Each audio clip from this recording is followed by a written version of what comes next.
Vamos falar um pouco sobre a agenda do presidente Lula, que foi para a Argentina, agora deve desembarcar em Uruguai, já desembarcou, aliás, informação aqui da nossa edição. Eu converso agora sobre essa viagem internacional com o mestre em Relações Internacionais e doutor em Sociologia Política, Rafael Pons. Rafael, bom dia para você. Obrigada pela participação aqui no FEST. Bom dia a todos. Professor, essa visita do presidente acontece em meio a uma aproximação do Uruguai com a China sem o Mercosul, certo?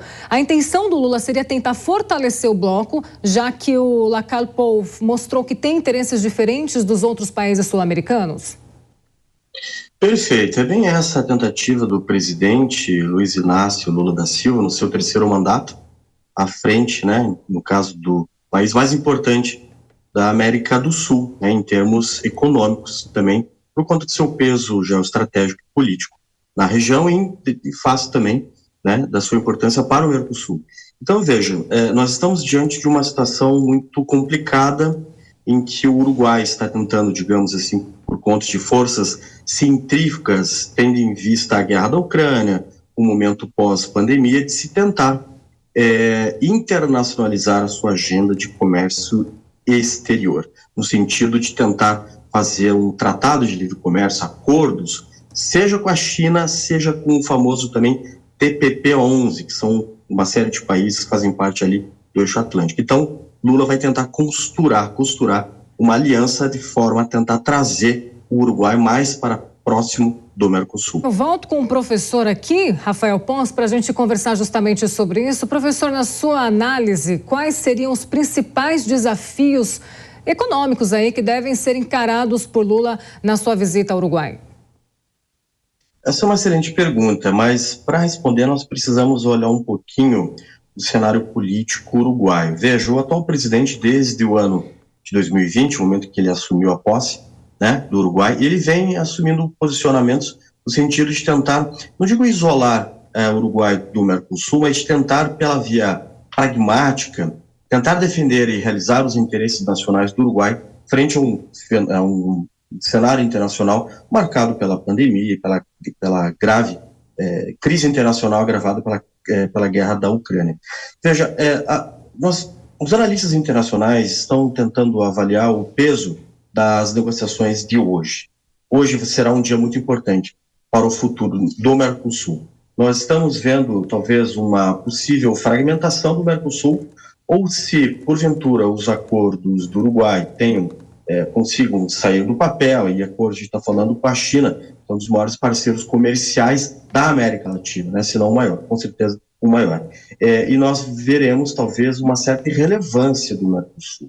Então, o presidente Lula tem como desafio tentar reverter essa tendência do Uruguai, que desde 2020, conforme mencionamos, vem assumindo um posicionamento mais progressista, mas no sentido de tentar defender e inserir o Uruguai no circuito internacional. Mas veja, isso esbarra no Estatuto do Mercosul, que proíbe esse tipo de acordo internacional. Então, o presidente Lula vai ter que utilizar toda a sua capacidade negociadora, talvez tentar oferecer para o Uruguai alguma solução pela via da negociação, é claro, no sentido de tentar cooptar novamente o Uruguai para a esfera de influência do Mercosul. Não será tarefa fácil, viu, Paulo? Vai ser bem difícil. Eu estou louco para saber o que vai acontecer agora nessas negociações, mas, olha, nós vemos que essas divergências, na verdade, elas vieram também, de certo modo, conduzidas pelo antigo presidente da República, Jair Bolsonaro. No governo Jair Bolsonaro, o Brasil, junto com o Uruguai, colocaram essas medidas em voga.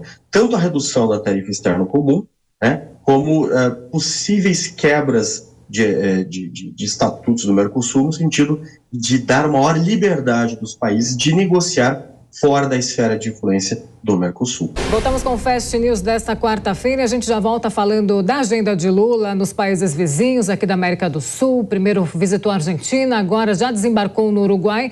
E a gente volta com o nosso comentarista também, o professor Rafael Pons, para a gente continuar conversando sobre essa agenda. Diogo Schelp, está por aí para a gente conversar sobre essas viagens? Diogo, sua pergunta. Professor, eu vou aproveitar que a gente estava falando sobre a tarifa externa comum, sobre a questão do Uruguai fazer um acordo com a China e possivelmente isso fragmentar o Mercosul. Anos atrás, inclusive durante os primeiros mandatos de Lula, havia quem no Brasil defendesse justamente que o Brasil fizesse exatamente isso, que negociasse com outros países diretamente, fizesse acordos bilaterais, numa situação em que a Argentina vivia uma fragilidade econômica muito grande e se via justamente esse enfraquecimento do Mercosul. A minha pergunta é a seguinte: caso então haja essa fragmentação agora, por ocasião de uma saída da Uruguai ou de um acordo do Uruguai com a China, e com a Argentina vivendo novamente uma situação econômica complicada, o Brasil se veria empurrado para a situação de ter também que buscar, então, seus próprios acordos bilaterais para não ficar para trás desse mundo globalizado? Olá, boa tarde, professor. Boa tarde, meu querido. Essa é uma excelente pergunta. O interessante é que, com a redução da TEC, a tarifa externa comum, a Confederação Nacional de Indústrias, ela e alguns sindicatos no Brasil viu essa redução como algo prejudicial à realização dos interesses nacionais desses grupos industriais, tendo em vista a diminuição da arrecadação da alíquota, né, que seria, no caso, reinvestido para, no caso, pessoal e também infraestrutura. Então, o que nós percebemos são tensões, de um lado, certo. Professor, eu vou te interromper um minutinho agora, a gente volta daqui a pouco com a entrevista, porque tem uma notícia que acaba de chegar: um incêndio em grandes proporções atinge a região de Nova Iguaçu, o centro comercial da região de Nova Iguaçu. Neste momento, é um incêndio em grandes proporções, notícia que acaba de chegar aqui pra gente agora, a gente continua apurando esse caso, vai trazer mais detalhes aqui para você no Fast News, daqui a pouco a gente volta com este assunto. Voltando com a nossa entrevista, professor João, pode concluir aí professor Rafael, pode concluir o que você estava dizendo agora. Então, eu estava mencionando sobre a necessidade do Mercosul se atualizar, né? Claro, sem ferir o estatuto fundador, né, em 1991, do Tratado de Assunção. O Uruguai foi agora, recentemente, né, chamado de irmão menor da América do Sul. Mas veja, a renda per capita do Uruguai é a maior da América do Sul.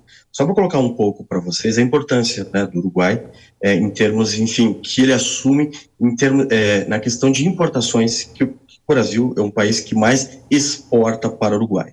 Mas voltando à questão da fragmentação e da possível tentativa do Brasil, talvez, de buscar acordos individuais, alguns analistas sugerem que talvez isso seja ruim, tendo em vista a presença da China no subcontinente, aqui na América do Sul. Vejamos, a China vem, segundo algumas fontes muito importantes, tanto na academia quanto na indústria brasileira, a China vem ajudando a desindustrializar, não só o Brasil, mas uma série de países da América do Sul. Então, o que se percebe é que tratados de livre comércio, ou seja, acordos comerciais unilaterais, né, no caso bilaterais, envolvendo dois países especificamente, normalmente esse acordo acaba sendo, acaba caindo em detrimento aos países mais fracos em termos de poder barganha. O que os analistas estão colocando é que talvez o Uruguai esteja aumentando sua capacidade negociadora, tentando, por meio do seu poder no caso, de negociação, se aproximar da China para obter melhores condições de negociação, de ajustes via Mercosul. Mas vamos lá, os analistas sugerem uma certa cautela. Eles acreditam que o Uruguai vai continuar fazendo parte dessa esfera do Mercosul. Nós não podemos esquecer que o atual presidente pro tempore é a Argentina, o presidente argentino. Então nós temos dois pesos grandes aqui no Mercosul. O Brasil e a Argentina estão juntos para tentar trazer o Uruguai de volta. Mas vejam, é muito importante essas questões que o Uruguai vem colocando, no sentido de tentar abaixar, né, enfim, a tarifa externa comum, porque o Brasil é tido, segundo algumas vozes, como o Brasil e o Mercosul, né, é um dos blocos mais protecionistas do mundo, e isso vem amarrando, de certo modo, né, a capacidade negociadora do Mercosul de fazer novos acordos e novas parcerias. Muito importante, antes de entregar a palavra, vejamos o que aconteceu recentemente. O Mercosul fechou um acordo com a Singapura. Talvez Lula consiga, na tarde de hoje, talvez amanhã ainda, estabelecer uma parceria de trazer a China para o Mercosul, né? Essa negociação aí está por vir e vai acontecer agora à tarde. Paula.